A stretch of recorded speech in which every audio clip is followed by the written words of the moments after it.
Hey everyone, welcome to Make Gains, the channel where we break down money, mindset, and moves you can make to level up your life. If you're about making gains financially, personally, or anywhere in between, then you're in the right place. Today, we're going to be talking about lifestyle creep. Let's get into it. I'll be the first to say that I love lifestyle creep. Love it. Can't get enough of it. Are you joking?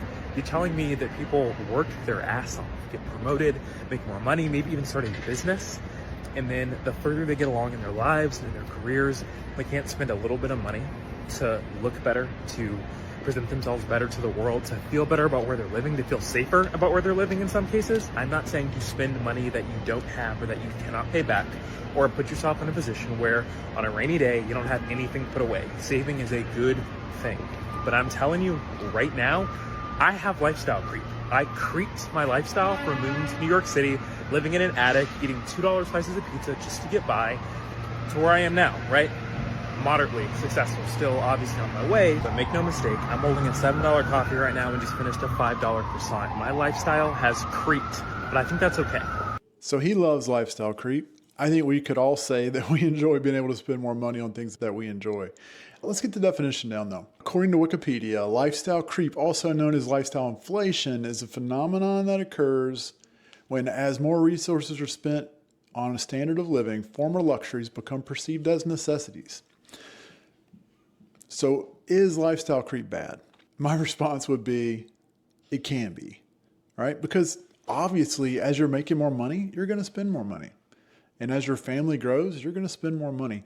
The problem comes in, let's say you're making $50,000 and then next year you're making $60,000. Well, if you spent all 50 last year and then this year you spend all 60 and then the next year you spend all 70, then there's a problem there and you see what it is. If you always spend everything that comes in, then that means that you're not saving. And that's the important thing. There's one thing about me, it is that I am unfortunately the queen of lifestyle creep. I'll invest in the pricey gym because it means I'll go more often. For some reason this month, I decided that I'm a person who can afford blowouts for no reason, not for a special occasion. I swear by lash lifts, acrylic nails. I live on my own in downtown Manhattan. I am essentially a marketer's dream because I fall for every TikTok shop ad, every chic new brand. I am like obsessed with finding like the new thing. And I think we need a name for this illness. Am I the only one when I hear blowouts, I think of babies' diapers? Just wondering. Make a comment down below if I'm wrong. So there is a name for this. It's called lifestyle creep. And I do think that for some people, it's worse than others, right? I think it can be very easy to become the type of person that has to have it all. And there's no limit. And the fact that you have to put it on a credit card or not doesn't matter. And this is something where you have to train yourself. It's really difficult. You have to tell yourself no.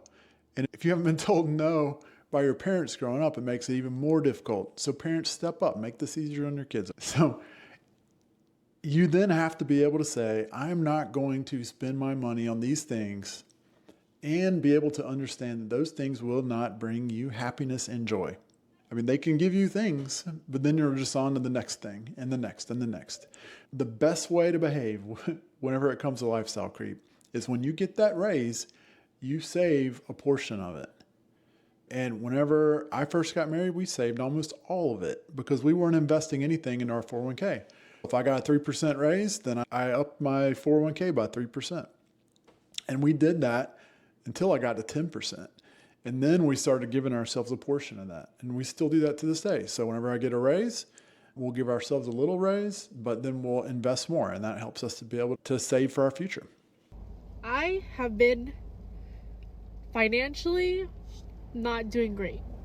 Even though I am a nurse and I make good money, I don't have money, which is the sad part because of the choices that I've made still currently and the choices that I've made. I am in credit card debt, and it's this unhealthy cycle that I have been putting myself into, and this just relationship with money has just never been something that I was talked about.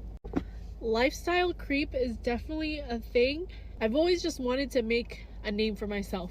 I think for years I have been continuously like, you know, going with the trends and like, you know, buying whatever everyone else buys so that like I can post about it and be seen. But then I get caught up with imposter syndrome of not being enough. For in order for me to become someone, I was influenced by everyone else around me. That turned into like so many like dumb purchases like along the way that I'm like literally paying for now.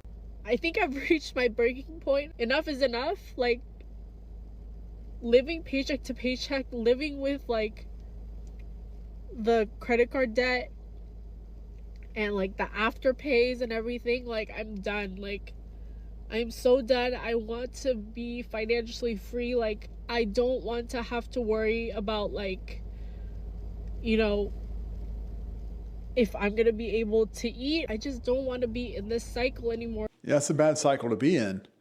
And, you know, she said something early on in the video. She said, nobody talked to me about this. I would call this one a little bit of something different, right? So there's lifestyle creep, which is, you know, as you make more, you just happen to spend more. But her situation sounds a little bit more like keeping up with the Joneses. So she's wanting to be an influencer. She's seeing all these people buying, you know, these fancy things. So she feels like she has to buy it too. And she's doing it. And she's not only spending what she's making, but beyond that. So now $20,000 in credit card debt, not a good place to be at all. So think about that as, well, one is you're interacting with your family, right? So if you're raising children, it's important to have these conversations. Teach them the spend, save, give strategy that I talked about in my other video. If you haven't seen it yet, go check it out, about money and kids. But that will set your kids up for a successful future. But if you weren't taught that, then I recommend you doing the same thing. So whenever you get your money, you need to know what you've got to spend. You need to know what you're trying to save, so your savings goals.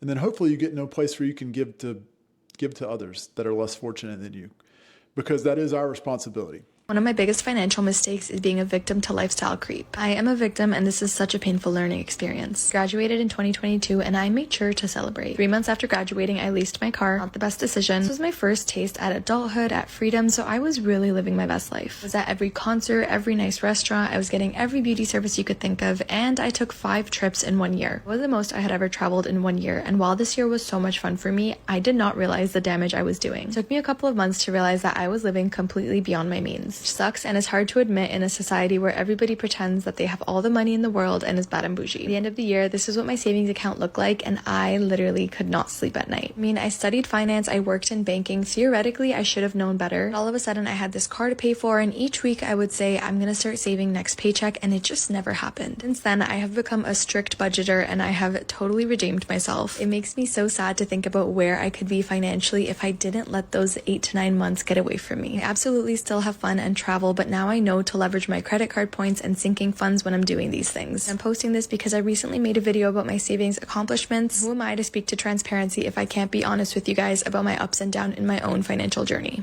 So this is something that I think a lot of us come to realize with age and living life, because I had the same experience. Whenever I started making money, I was going out to eat all the time. I bought an expensive car that I should not have bought. You know, those are all lessons that we have to learn. But the important thing is that whenever you realize that you're doing yourself a disservice, that you pause the tape, you rewind, you look at, what am I spending my money on? How am I spending so much money? And then how do I get below what I'm bringing in? And that's the important thing, because until you get your spending orders below what you're bringing in, you're not going to be able to save anything. And that's ultimately the game, right? We want to be able to work and enjoy life, but also be able to stop working and retire at some point, or at least transition into something that you enjoy doing, right? And if you enjoy your job, hey, keep doing it. But I don't think most people are in that situation. And we have to get to a point where not only can we spend less than we make, but save and invest for our future. I never saved any money, all the way up to 40. Millions, made millions, spent millions. The age-old cycle of the poor. It doesn't matter if you make $12 million a year or you make $12,000 a year. If you spend every bit of money that you earn every single year, you both end up in the same place, the same struggle, the same chaos. on two completely different scales. My man Rob Dyrdek, he understands. Okay, this is a very successful entrepreneur, businessman, professional, skateboarder, TV host. And he's saying, listen, as I kept making more money, this thing called lifestyle creep entered my life where I just spent all of it. And we see this all the time as I co-host the Ramsey Show. People call in and they're making $250,000 a year and they're still living paycheck to paycheck.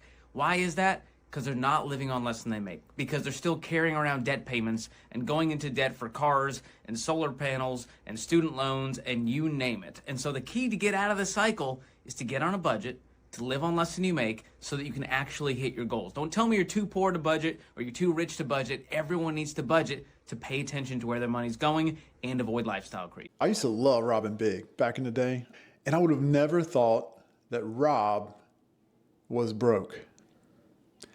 And I mean, he said it there, right? He's broke because he spent every dime that he made. And I'm sure he had a great time doing it, but he's right. People do that across all income brackets. So to the point that George was making, if you do not save and if you do not spend less than you make, then you're never going to be in that good situation. So really take time to think about what you're spending. It is okay to upgrade your life a little bit whenever you start making a lot more money, but you don't want to put yourself in a position where if something happened to your job, all of a sudden you're living a lifestyle that you can't replace, or you're spending so much that you're going into credit card debt in order to chase that dream. Because money won't make us happy. We have to remember that. Thank you guys for watching Make Gains, where we level up our money mindset in our life. If you're ready to keep growing, hit that like and subscribe button. Also, comment, what's the hardest thing for you to keep from expanding with lifestyle creep as you make more money? We'll see you in the next one.